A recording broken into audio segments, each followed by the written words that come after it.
So I think it's good we start with Surah Al-Fatiha. بسم الله الرحمن الرحيم الحمد لله رب العالمين الرحمن الرحيم مالك يوم الدين إياك نعبد وإياك نستعين اهدنا الصراط المستقيم صراط الذين أنعمت عليهم غير المغضوب عليهم ولا الضالين صدق الله العلي العظيم.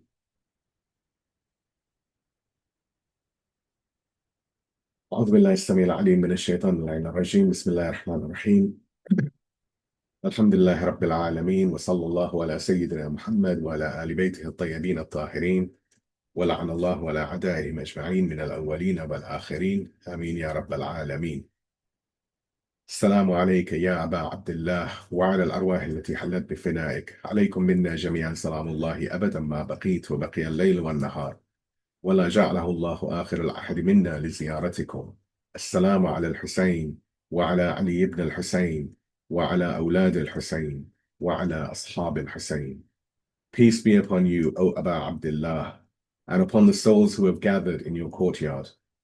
Upon you, from us all, is the peace of God forever, for as long as we remain and as long as night and day endure. And may God never make this our last pledge to visit you. Peace be upon Husayn, and upon Ali, the son of Husayn, and upon the children of Husayn, and upon the companions of Husayn. Assalamu alaikum jami'an wa rahmatullahi wa barakatuh. So this is the 8th session in our series of sessions for the nights of Ashura and Arba'een on the subject of Tabyeen or clarification. As with all of our other sessions, such as those on patience, on the lantern of the path, or on the art of supplication, it is strongly recommended that anyone consuming this, at the very least, review the previous sessions prior to consuming this one.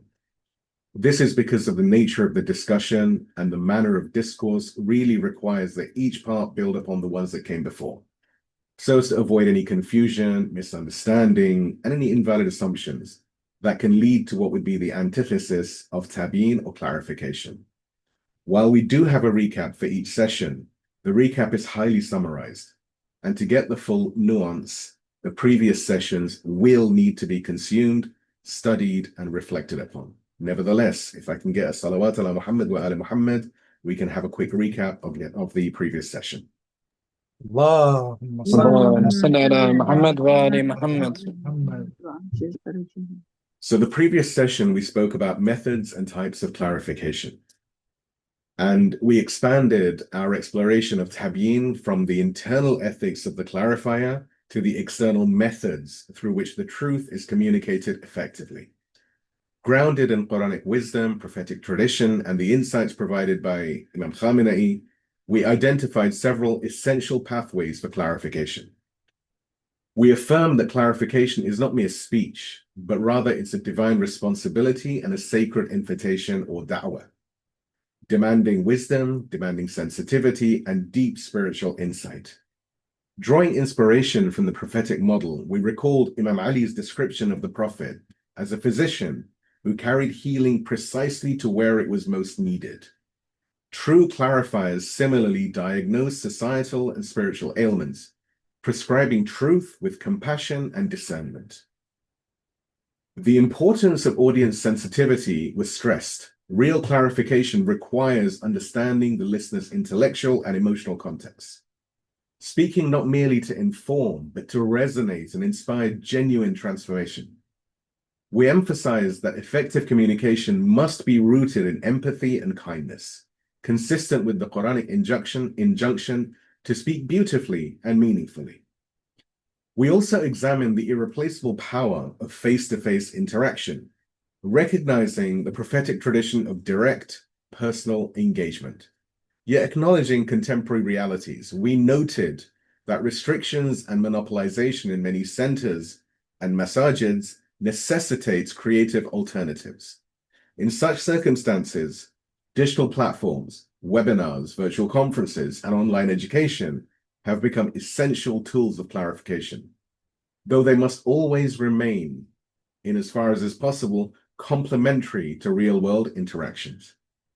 Indirect methods of communication were highlighted as profoundly effective: subtle symbolism, exemplary conduct, artistic expression, and storytelling. Such methods enable truth to enter hearts gently but deeply, bypassing barriers that direct confrontation might reinforce. The session further underscored the need for strategic collective engagement through intellectual committees and knowledge-based circles. Imam Khamenei stressed that as spaces of disciplined reflection, collaboration, and thoughtful planning, countering the chaotic impulses often associated with ideological warfare. Finally, we explored the indispensable role of modern media and content production, film, visual storytelling, digital platforms, in articulating and preserving the narrative of truth. Recognizing that today's ideological battlefield largely resides within the realm of the media. We urge the necessity of reclaiming these spaces with sincerity, creativity, and strategic clarity. In essence, our methods must always reflect our message. True clarification is disciplined, spiritually rooted, strategically delivered, and carried out as an act of devotion.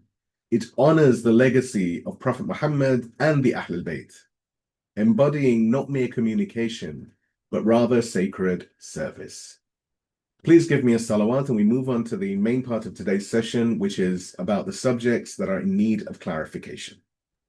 اللهم صل على محمد وآل محمد.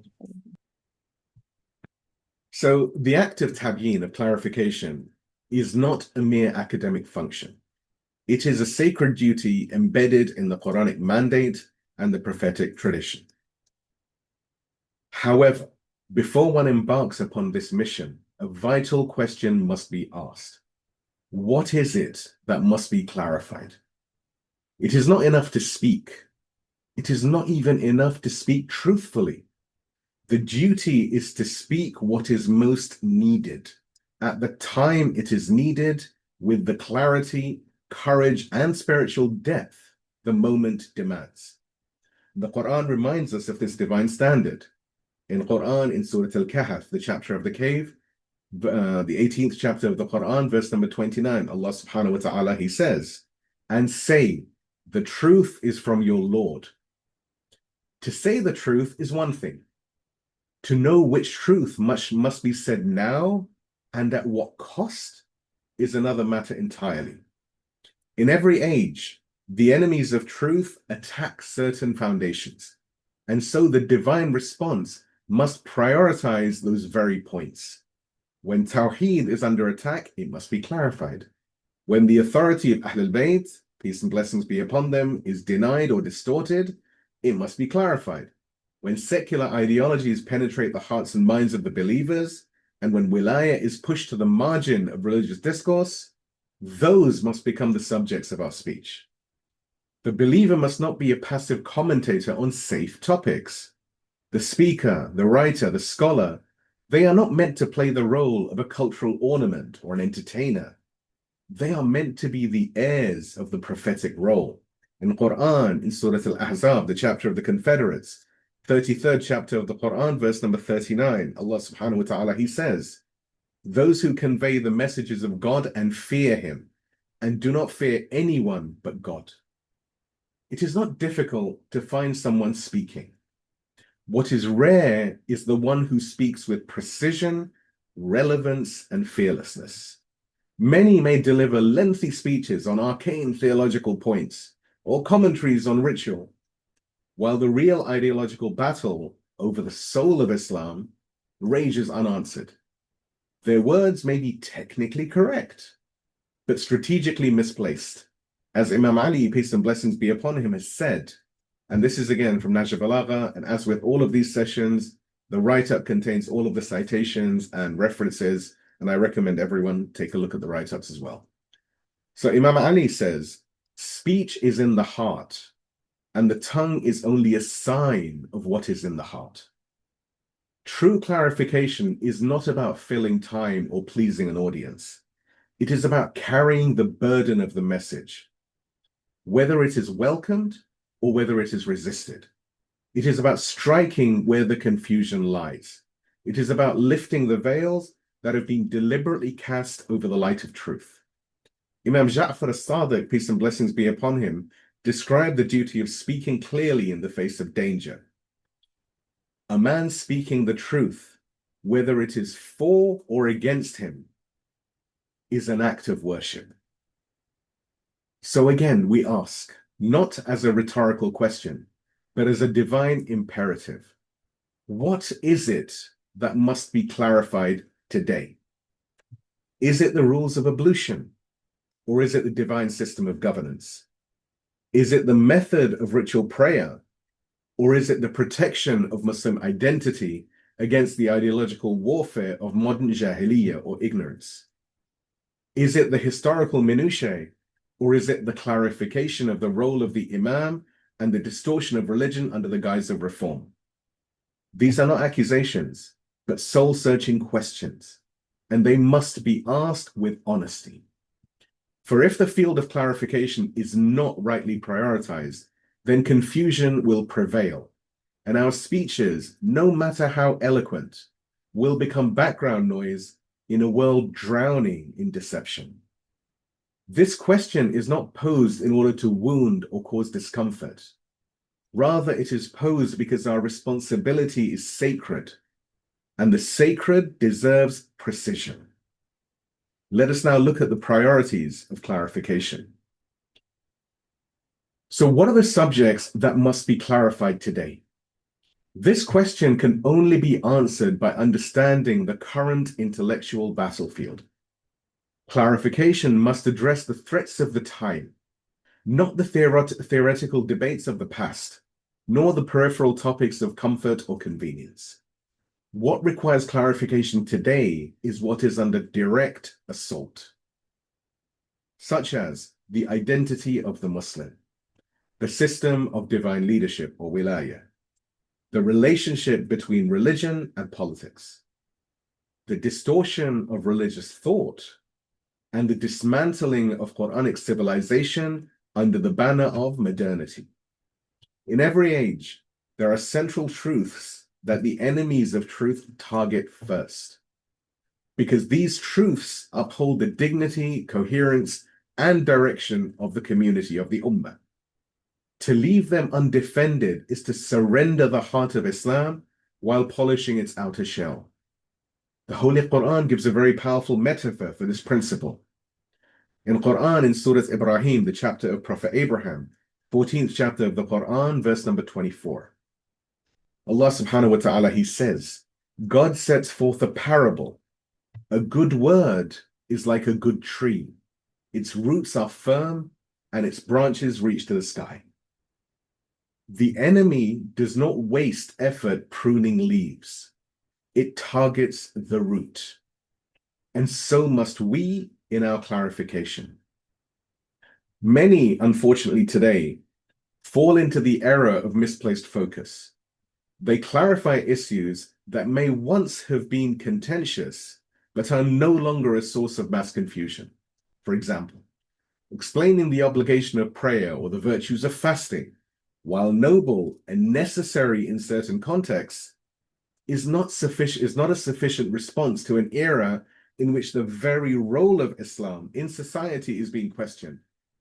The line between truth and falsehood is being blurred, and the Ummah is being intellectually disarmed. This is not a modern dilemma.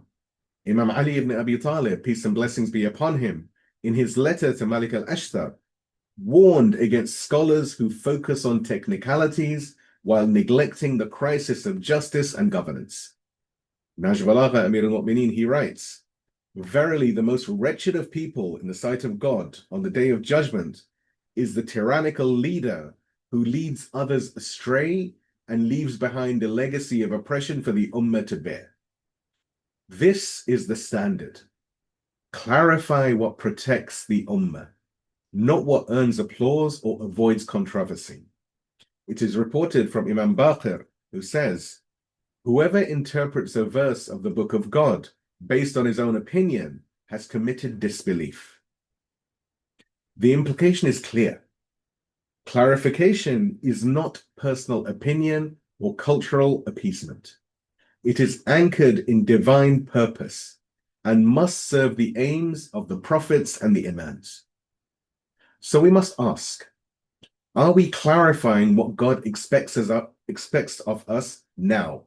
Or are we fleeing the battlefield under the guise of neutrality?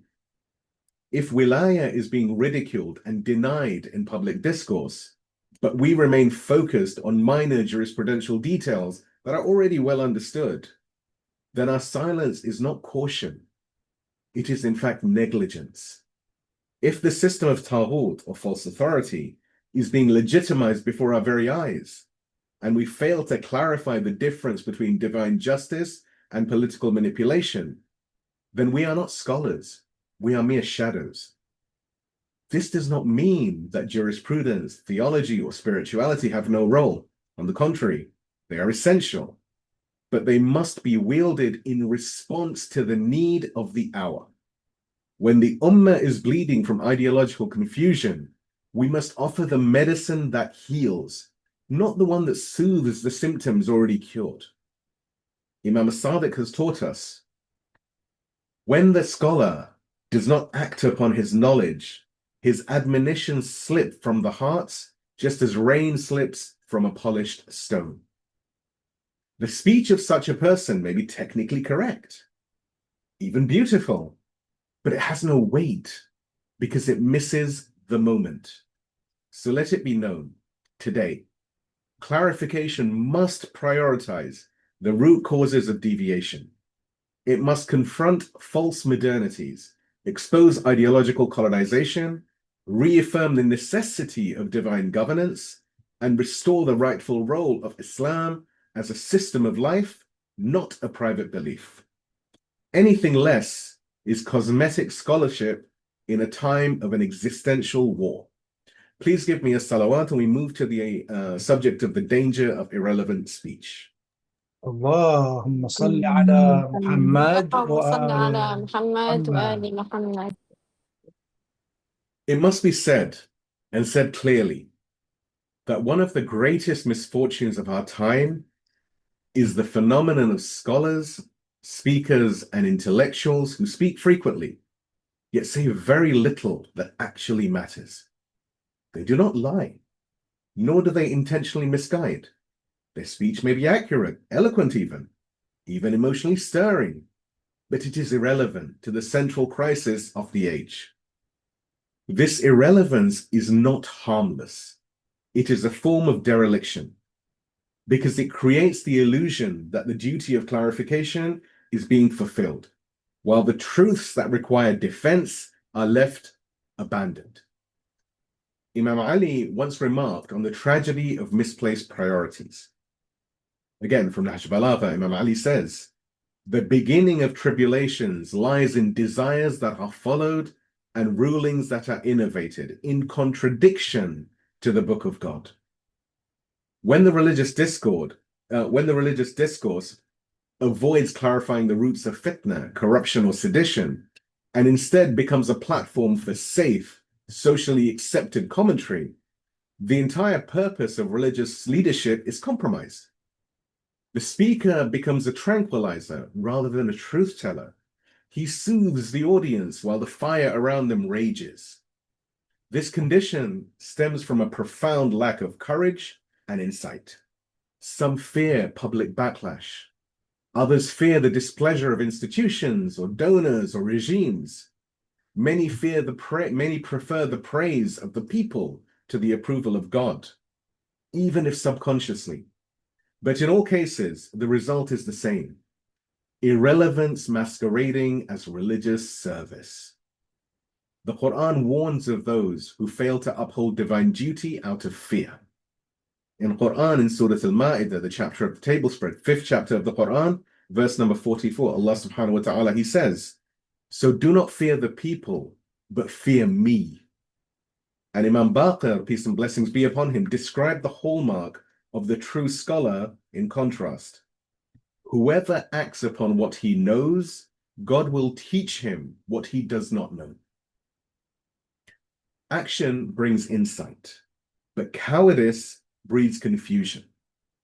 A scholar who consistently avoids the core issues of his time, the issues the enemies of Islam are actively distorting, cannot claim to be fulfilling the duty of tabyeen, or clarification. At best, he is a recorder of tradition. At worst, a silent accomplice to the distortion.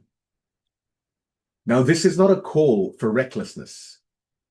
It is a call for intelligent, courageous prioritization. We must understand where the enemy is investing its energy, and we must counter it precisely there. When our adversaries are spreading falsehood about divine leadership, Islam's political vision, or the role of the Imam, and we respond with sermons on minor rulings or abstract theology, then we are not resisting, we are surrendering the field. In times of ideological warfare, misplaced speech is not neutral. It is a form of capitulation. This was the quality of the enemies of Imam Husayn, peace and blessings be upon him. They prayed, they fasted, they recited the Quran, some of them had memorized the Quran, but they remained silent when truth required speech, and spoke only when it served their own interests, their own comfort, or their own careers. As Ziyarat Ashura describes, "O God, keep your mercy away from the nation or the people or the community who heard of these events and were content with them," meaning remained silent in the face of them. To hear, to know, and to remain silent, or to speak of something else, is to be complicit. We must not allow our words to become distractions. We must not allow our speech to soothe when it should awaken.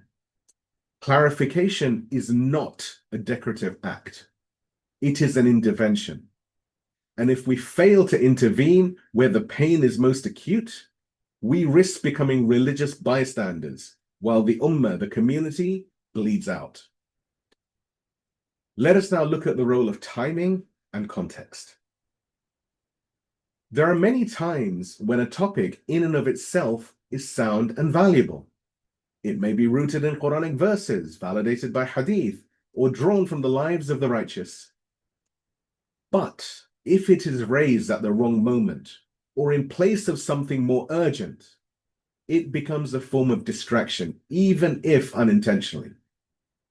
The effectiveness of Tabyeen is not just measured by the truth of the message, but by the timing and context in which it is delivered. Speaking a truth that is already known, or one that addresses a secondary concern, while a greater crisis looms, fails to fulfill the divine purpose of speech. Imam Ali, peace and blessings be upon him, has warned of this imbalance. Again, this is from Nahj Balagha, where Imam Ali says, "There is no opinion for the one who is not obeyed, and no benefit in advice that is not listened to, and speech at the wrong time is mere babble." The criterion of relevance is not merely subject matter. It is the condition of the people and the need of the age. A society plagued by doubt about, for example, imamah, cannot be rescued by a seminar on spiritual etiquette. A generation confused about the role of Islam in governance will not be guided by abstract theological commentary. Speech may be true, but it will be out of place. The Quran affirms that even prophetic speech was shaped by divine timing. In Surah Taha, the chapter of Taha, 20th chapter of the Quran, verse 114, Allah subhanahu wa ta'ala, He says, "And do not hasten with the Quran before its revelation is completed to you." Even the Messenger of God, peace and blessings be upon him and his family, was commanded to be mindful of when to speak and when to wait, because the impact of guidance depends on its timing. Today, many address religious topics without examining what the moment requires. They choose their sermons based on what is non-controversial, what is popular, or what is rehearsed. But clarification is not about comfort. It is about cure. It is about reading the landscape of confusion and responding with surgical precision. We must ask, what is our society confused about? What are our youth being exposed to? What distortions are taking root in the Muslim consciousness? If our speech does not address these, then we are not engaged in clarification. Rather, we are engaged in delay. Imam Sadiq, peace and blessings be upon him, has taught, a scholar is not a scholar until he understands his time and its people. To know the books is not enough. One must know the zeitgeist, the spirit of the age, and confront it with clarity and courage. This is why clarification is not only about content, it is about situational awareness, knowing what must be said now, who must hear it, and how it must be delivered. Anything less is mere religious recitation. Let the mu'min or the believer, the scholar, the da'i, the preacher, and the activist all ask themselves, am I speaking what the people need? Or what am I comfortable delivering? Am I addressing what the enemies of truth are distorting, or am I rehearsing inherited knowledge in a vacuum? The answer to that will determine whether our speech becomes light in the darkness or just another sound in the noise. Please give me a salawat and we move to the politics of silence. اللهم صل على محمد وآل محمد. اللهم صل على محمد وعلى محمد. We must also recognize that the crisis of misdirected speech is not always rooted in ignorance or negligence. Often it is deliberate. It is shaped by power, fear, and the unspoken politics that govern religious institutions. Many speakers know what ought to be clarified, but they do not say it. Not because they doubt its truth, but because they fear its consequences. This fear takes many forms. Fear of being excluded, fear of losing one's position, fear of losing followers or funding, fear of confrontation with those who wield influence, and beneath all of it lies a more subtle fear. Fear of stepping into the role that the truth demands. Such silence is not benign. It is the silence of calculation, not submission. It is the silence that weighs cost and consequence and chooses comfort over courage. The Quran warns us of this dynamic when speaking of those who conceal the truth. In Quran, in Surah Al-Baqarah, the chapter of the cow, chapter number 2, verse 159, Allah subhanahu wa ta'ala, he says, indeed, those who conceal what we have sent down of manifest proofs and guidance after we have clarified it in the book for all mankind, they shall be cursed by God and cursed by the cursers. And the Prophet Muhammad, peace and blessings be upon him, is reported to have said, and this is a universal hadith across the Sunnah and the Shia, whoever conceals knowledge will be bridled on the day of judgment with a bridle of fire. This is not about the scholar who is still learning or the speaker who is sincerely unsure. It is about the one who knows the truth, knows it must be clarified, and yet chooses silence because it would disturb the status quo, or worse, jeopardize their position. This kind of silence is deadly. It allows falsehood to spread uncontested. It leaves the people confused. It emboldens the distorters of religion and disheartens those seeking clarity. And perhaps most tragically, it allows a vacuum of leadership, which will inevitably be filled by voices that do not carry the legacy of the prophets. In Ziyarat Jami' al-Kabira, we are taught to recognize and honor the Ahl al-Bayt as those who defended the religion of God. This defense was not abstract. It was vocal. It was visible. It was willing to risk social isolation, imprisonment, and even death. And those who claim to be inheritors of its legacy must ask, what have we risked in defense of truth? Today, we witness a new model of cleric, one who refines his language to the point of harmlessness. He becomes so calculated that no institution feels challenged, no tyrant feels rebuked, and no deviator feels exposed. His words circulate, but they never cut. His sermons are shared, but they never disturb. He becomes an asset to the status quo ante, all while believing he is serving the religion. This is not clarification. This is containment. Such a figure often receives praise precisely because he does not say what must be said. He gains popularity for his moderation, when in reality it is selective silence. He speaks enough to maintain credibility, but not enough to invite backlash.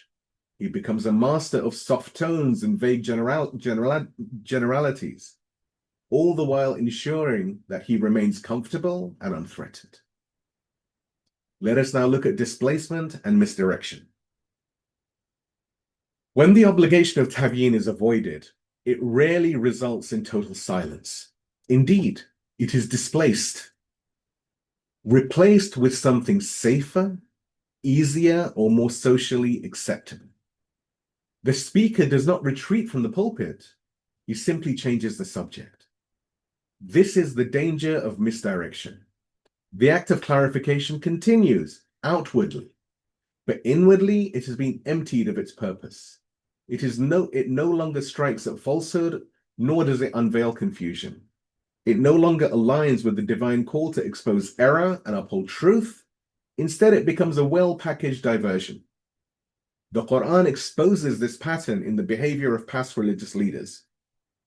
In the Quran, in Surah Al-Baqarah, the chapter of the cow, second chapter of the Quran, verse number 85, Allah subhanahu wa ta'ala, he says, "Do you then believe in a part of the book and disbelieve in a part?" This selective engagement, highlighting what is convenient while ignoring what is controversial, is not a form of wisdom. It is a form of betrayal. In our time, we often witness scholars and speakers who know full well what the ideological crisis of the community or the ummah is, who recognize the distortions being spread about divine leadership, the identity of the Imam, the nature of Islamic governance, or the secular assault on Islamic values, but who instead redirect their discourse to less sensitive subjects. Some replace theological clarification with ethical storytelling. Others substitute the defense of wilaya with reminders about personal sincerity. When the issue of cultural invasion arises, they instead speak about spiritual refinement. And when the discourse should be centered on unveiling the tactics of global arrogance and the ideological colonization of Muslim minds, they retreat into generic invocations of unity and love. This is not a question of choosing between good and evil. It is a question of priority and placement. There is value in discussing ethics, personal development, and even economics. But when such subjects displace the critical clarifications of the hour, when they are used to avoid confrontation with distortion, they then become enablers of misguidance. Imam Ja'far as-Sadiq has warned of this confusion in religious priorities. He says, "When innovations become manifest in my ummah, the scholar must make his knowledge apparent. Whoever does not, upon him is the curse of God." This is heavy. This is not a casual warning. It is a declaration. The scholar who remains silent in times of distortion is cursed. And equally cursed is the scholar who speaks, but speaks of something else when the religion is under siege.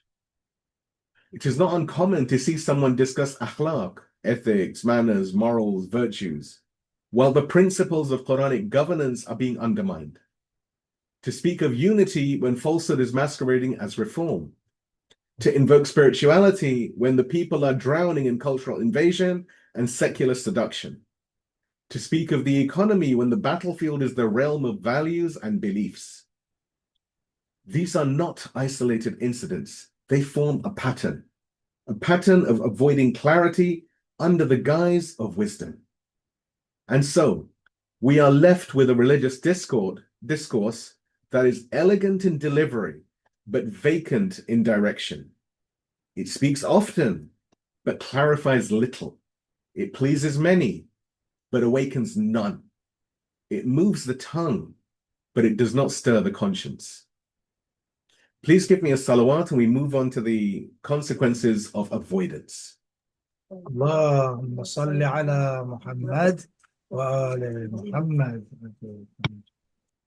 And what is the result of this evasion, this silence, this strategic misdirection?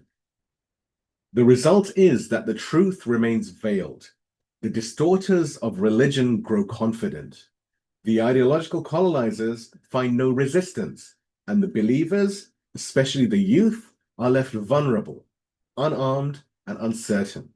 Confusion spreads, not only because the enemy speaks, but because the people of truth do not. This is the consequence of avoidance, a vacuum. And vacuums are never empty for long. When truth is not clarified, falsehood steps in to define the narrative. When the Qur'anic worldview is not defended, secularism and liberalism claim the moral high ground. When the legacy of Ahlul Bayt, peace and blessings be upon them, is not upheld and explained, it is appropriated, it is distorted, or worse, it is dismissed. The Holy Quran teaches us this law of human response. Quran, Surah Al-Isra, the chapter of the night journey, 17th chapter of the Quran, verse 81. Allah subhanahu wa ta'ala, He says, say, truth has come and falsehood has vanished. Surely falsehood is bound to vanish. But note the wording. When the truth comes, falsehood vanishes. If it does not come, if it is not made manifest, then falsehood remains. The verse is not just a celebration of truth, rather it is a command to bring it forward. Imam Sadiq explained this further. He says, surely God, the mighty and the majestic, has made it obligatory upon the ignorant to learn and upon the learned to teach. This is not optional. It is divine duty, and to abandon it or to fulfill it in name while avoiding its substance, this is a form of betrayal, a form of treason. In every age, the Ahlul Bayt clarified the truths that others avoided. They did not limit themselves to abstract theology or personal ethics. They exposed Taghut. They called out hypocrisy. They defended divine leadership, not merely as belief, but as the rightful structure of society. They paid the price in blood, in exile, in torture, but they did not remain silent. If we in our age choose a softer path, if we adjust our message to avoid controversy, we must understand that we are not simply being moderate, rather we are contributing to the confusion. We are allowing the enemies of Islam to define Islam, while we become polite spectators, applauded for our balance, even as the truth is buried. When we fail to speak about wilayah, others speak about secularism. When we avoid clarifying the role of the Imam, others present distorted versions of leadership. When we ignore the cultural invasion, others shape our values through entertainment, education, and technology. And when we refuse to discuss the ideological war against Islam, others recruit our youth into the very systems that seek to dismantle their faith. And so we witness the strange phenomenon. Scholars discussing economics when the problem is cultural, spirituality when the issue is ideological, and etiquette when what is needed is resistance. This is not neutrality. It is negligence. So now let us look at what must be clarified. The question is not merely whether we speak, it is whether we clarify, and whether what we clarify is what God has made urgent in this moment. If we do not clarify the central truths of our time, the nature of divine authority, the identity of the Imam, the ideological threats, and the role of Islam as a living system, then we are not fulfilling the legacy of the prophets and Imams. We are simply preserving a shell, while the substance is hollowed out by others. Let us not be deceived by the sound of our voices. The Ummah does not need more speech. It needs truthful, timely, and targeted clarification, spoken with courage, rooted in revelation, and aimed at the heart of falsehood. Please give me a salawat and we move to the conclusion.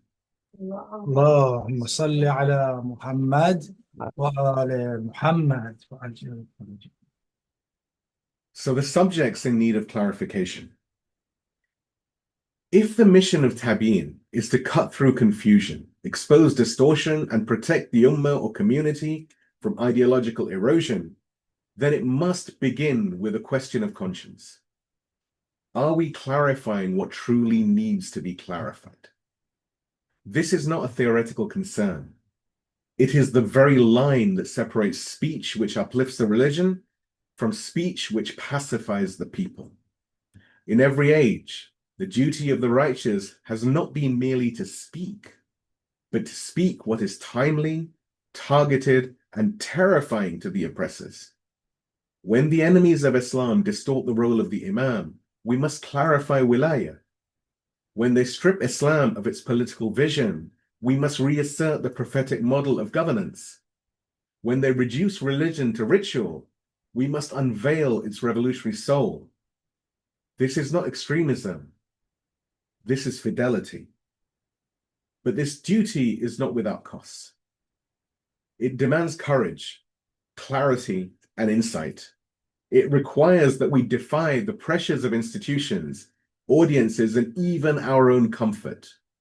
It asks that we prioritize truth over applause, responsibility over reputation, and divine approval over worldly peace. And yet clarification alone is not sufficient. What follows it?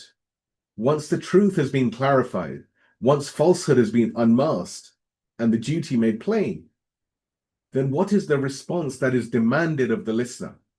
What does God expect of the one who now sees clearly? That is the next step in our journey.